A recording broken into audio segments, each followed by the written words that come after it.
Hey, beautiful souls, I'm Amanda, and I'm about to tell you the most satisfying workplace revenge story that literally destroyed a toxic boss and his entire company. For 2 years, my manager David Richardson made my life absolute hell through systematic mobbing, harassment, and psychological abuse. He humiliated me in meetings, sabotaged my projects, and tried to force me to quit by making every day at work a nightmare. But here's where it gets absolutely incredible. My revenge didn't just get David fired, it exposed that he'd been sexually harassing multiple employees, stealing company funds, and running illegal side businesses using company resources. By the time I was finished with him, David lost his job, his reputation, his marriage, and his freedom. Oh, and the company that enabled his abuse? They paid me $750,000 in damages and had to completely restructure their management. This story has everything: workplace bullying, sexual harassment, financial fraud, and the kind of justice that turned a powerful corporate bully into a convicted felon. Y'all ready for this epic takedown? Because this is how I destroyed the man who thought he could break me. Gorgeous souls, let me take you back to 3 years ago when I thought I'd landed my dream job at Morrison Tech Solutions, a mid-sized software consulting company in Austin, Texas. I'm 31 years old with a master's degree in computer science and 5 years of experience as a software engineer. When Morrison Tech offered me a senior developer position with a $95,000 salary and great benefits, I was thrilled. The company had an excellent reputation, and the role seemed perfect for advancing my career. My new manager was David Richardson, a 45-year-old who'd been with the company for 8 years and had a reputation as a results-driven leader. During my interview, David seemed professional and knowledgeable, talking about innovation, team collaboration, and building cutting-edge solutions for clients. The first few weeks at Morrison Tech were actually great. My colleagues were friendly and talented, the office environment was modern and comfortable, and I was excited about the projects I'd be working on. But about a month into the job, David's behavior toward me started to change in ways that made me increasingly uncomfortable. It started with small things that I initially dismissed as David's management style or normal workplace pressure. David would assign me impossible deadlines, then publicly criticize me in team meetings when I couldn't meet them. "Amanda seems to be struggling with time management," he'd say in front of the entire development team. "Maybe she's not as experienced as her resume suggested." He'd schedule important meetings and to forget to invite me, then act surprised when I wasn't up to date on decisions that affected my work. "Amanda, didn't you get the email about the client requirements change? Oh wait, you weren't in the meeting where we discussed it." David also started micromanaging my work in obsessive detail, checking my code multiple times per day and questioning every technical decision I made. "Are you sure this approach is optimal, Amanda? Have you considered that a more experienced developer might handle this differently?" When I tried to defend my work or explain my reasoning, David would cut me off and say things like, "Let's not make excuses. Results speak for themselves." Over the following months, David's treatment of me became increasingly hostile and personal. He started excluding me from client meetings and important project discussions, claiming I was still learning the company culture and needed to earn the right to represent the team externally. David would assign me the most tedious, repetitive tasks while giving interesting, challenging projects to other developers with less experience. When I'd ask about more engaging work, he'd say, "You need to prove yourself on the basics before taking on advanced responsibilities." Most humiliatingly, David began questioning my technical competence in front of clients and senior management. During one particularly devastating meeting, he said, "Amanda's code quality has been inconsistent. We might need to consider reassigning some of her responsibilities to ensure client satisfaction." David also started documenting every minor mistake I made while ignoring similar errors from other team members. He'd send emails copying HR and upper management about performance concerns and areas for improvement that painted me as incompetent and unreliable. The psychological pressure was intense. I'd wake up every morning with anxiety about what humiliation David had planned for me that day. But David's most effective tactic was systematically isolating me from my colleagues and destroying my professional relationships. He'd schedule team lunches and social events without inviting me, then make references to conversations and inside jokes I hadn't been part of. Remember what we discussed at happy hour yesterday? Oh right, Amanda wasn't there. David encouraged other team members to bypass me on projects, telling them to work directly with more reliable developers rather than including me in collaborative efforts. He'd also spread rumors about my work ethic and attitude, telling other managers that I was difficult to work with and not a team player. Soon, colleagues who'd initially been friendly became distant and professional. David's campaign was so effective that within 6 months, I felt completely isolated at work. Colleagues avoided collaborating with me, I was excluded from important decisions, and I felt like a pariah in my own workplace. It became clear that David's goal was to make my work life so miserable that I'd quit voluntarily, saving the company from having to fire me. He started giving me performance reviews that were completely disconnected from reality, rating me as a below expectations in areas where I'd actually excelled and needs improvement in skills that were my strongest assets. David would also make comments designed to undermine my confidence. Maybe software development isn't the right field for you, Amanda. Have you considered other career paths that might be a better fit? During one particularly cruel meeting, David told me, I've been in this industry for 15 years, and I can usually tell within the first year whether someone has what it takes to succeed. I'm concerned that you might not have the natural aptitude for this level of technical work. The constant stress and humiliation were affecting my health, my sleep, and my relationships outside of work. I was becoming depressed, anxious, and starting to doubt my own abilities despite years of successful experience. But instead of quitting like David wanted, I decided to fight back. Beautiful souls, after 18 months of David's systematic abuse, I realized that I had two choices. Let him destroy my career and mental health, or gather evidence of his misconduct and fight back. I chose to become a workplace detective and document every single thing David was doing wrong. I started by meticulously documenting every interaction I had with David, including dates, times, witnesses, and exact quotes of what he said.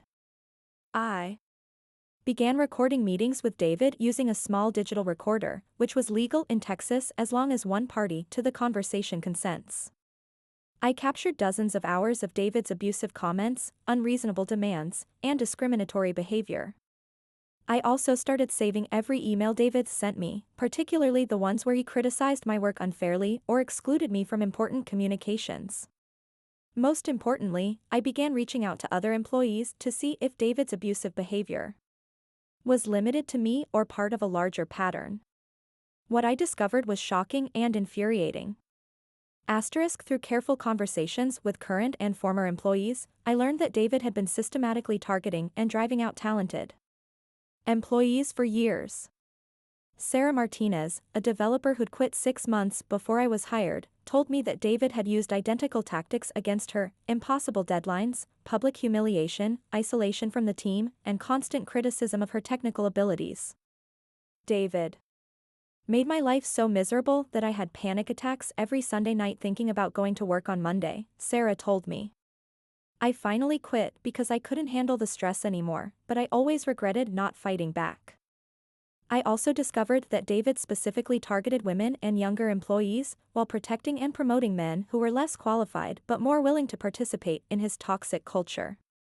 Jennifer Kim, an Asian American developer, shared that David had made racist comments about her cultural communication style and suggested that she might be more comfortable at a company with more diversity. Michael Torres, a recent college graduate, told me that David had humiliated him so severely during his first month that he'd considered leaving the tech industry entirely. But the most disturbing discovery was that David's abuse wasn't limited to professional harassment, he was also sexually harassing female employees. Lisa Chun, who worked in the marketing department, confided that David had been making inappropriate comments about her appearance and sending suggestive emails under the guise of professional feedback. David would find excuses to touch my shoulders during meetings, Lisa told me.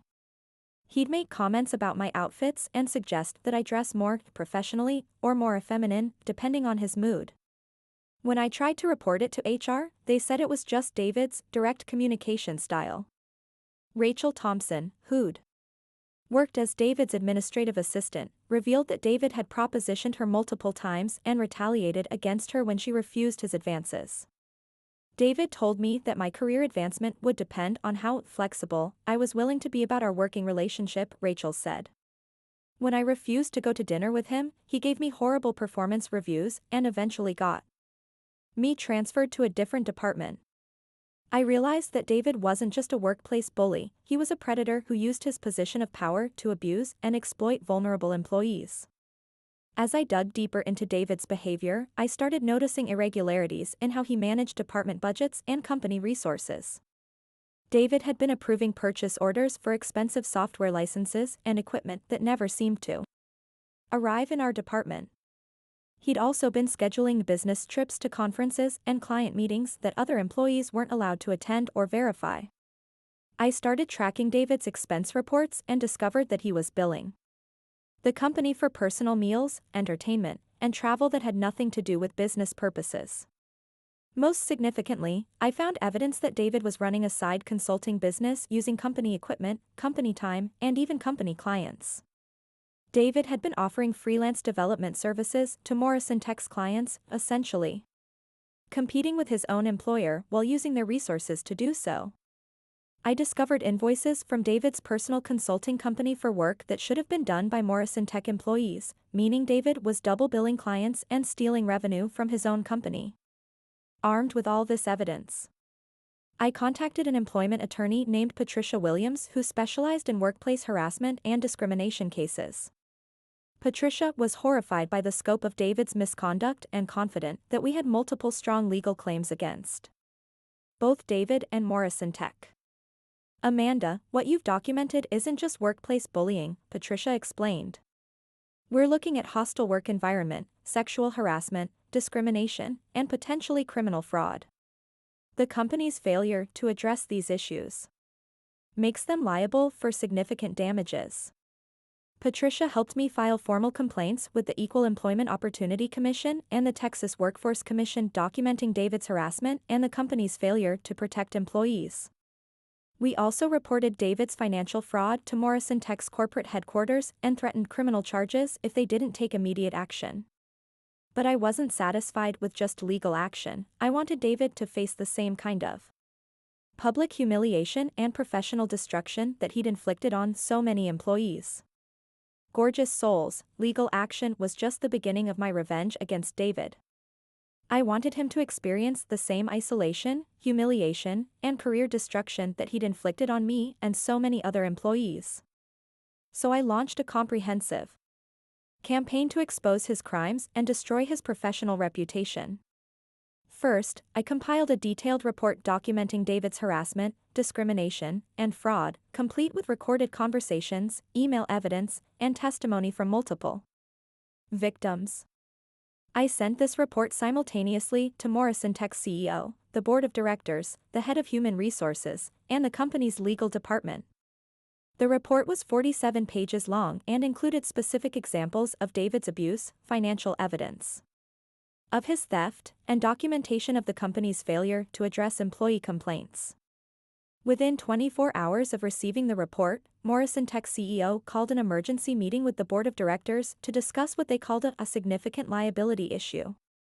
The company immediately placed David on administrative leave, pending a full investigation, and hired an external law firm to review his conduct and the company's potential exposure. But I wasn't stopping there. I also sent copies of my evidence to several of Morrison Tech's major clients, particularly those who had been working directly with David. I framed these communications as whistleblower notifications about potential billing fraud and professional misconduct that might have affected their projects.